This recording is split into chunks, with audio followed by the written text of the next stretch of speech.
All right, everyone, it's a really exciting time and we're going to begin a candle.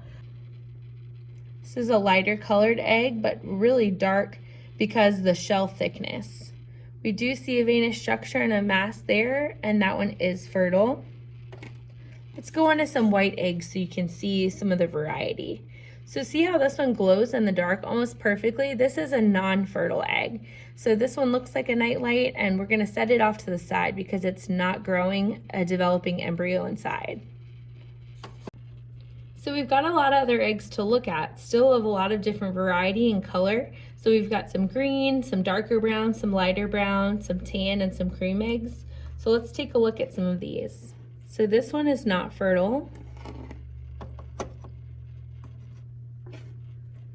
That one is also not fertile, and you can see the body checks inside of this one. So it's where the shell integrity is lost a little bit. This doesn't impact the developing embryo if there was one, but it does show in some areas the egg is not as hard as it is in some of the other areas of the egg.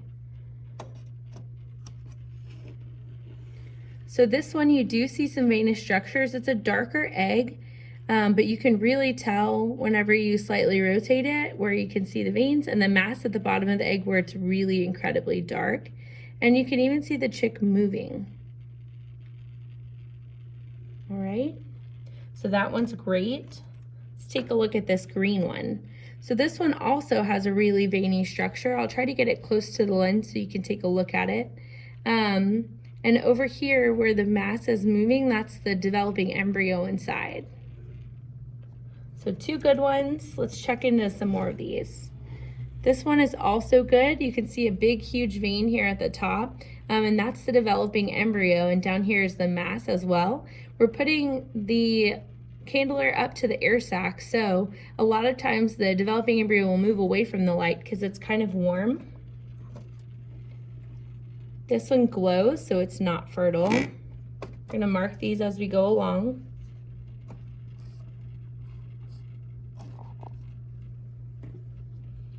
All right, let's take a look at some more. So this one is not fertile either, and you can tell there's some meat spotting on the inside of the egg, and that's what the dark spots indicate. Here's another white egg so we can see really well, but we can't see anything developing inside of that one because it's not fertilized.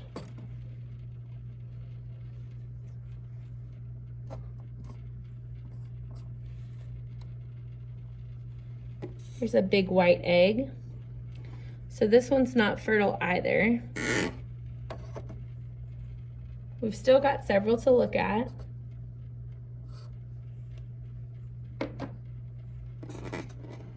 This one's a dark brown egg, but as you can tell, it still is glowing. It's just not as bright. This one's not fertile.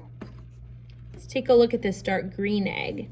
So it is fertile, and it looks like it's developing really well, but the egg color, the pigment is really dark, so it's difficult to tell, but you can tell by the shadowing and then these bright red lines, which are indicating that the embryo is developing.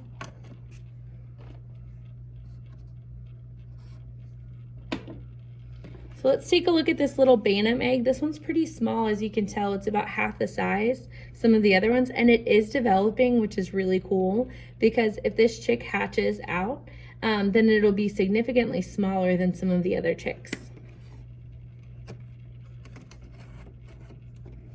Okay, so this one has some body checks, but it is fertile. You can see here that it's developing and it's moving some, which is really neat.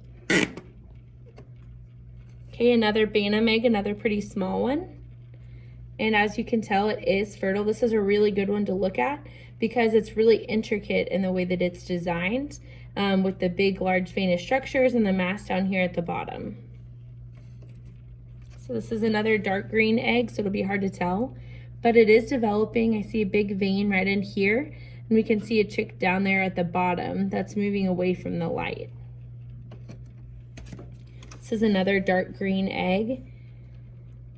And this one is also developing. It's got some veins down here, and it's got some dark shadowing where the embryo is likely to be hanging out in the bottom part of the egg. This is a brown egg. And you can see again the flecking here that indicates that the egg integrity is not as strong all the way throughout, and there's a blood ring in this one. So that indicates there was a developing embryo and it's no longer developing. So we've got 4 left. So this one has the dark black ring, and then it also has some shadowing. This indicates that there was a developing embryo and it's no longer developing. And there's a lot of reasons that they could stop developing. Generally, they could have some type of defects that make them to where they would be non-viable when they hatch out of the chick. So nature takes its course there and it just stops developing because it doesn't have all the right pieces and parts to continue. So this one again has a lot of dark shadowing. So we're gonna mark this one because it's not developing. This one is developing though, so we see all the dark venous structures there. As we start to spin it, this one's really cool. It looks like a heart almost, the venous structure, which is really cool. So that one does have a developing embryo. And now we're on the last one. And this one does have a developing embryo inside. We see here that there's some veining here, and then the embryo is down at the bottom. So what we'll do is we'll take out all of the marked eggs and we'll leave any in that we think are still developing to give them the best shot at hatching at the very end. There's not ever going to be 100% hatch rate during the embryology project. So we're hopeful now that we've candled that we've narrowed it down to which eggs may hatch, and we hope to have a good hatch rate from here. Tune in for some more embryology tomorrow.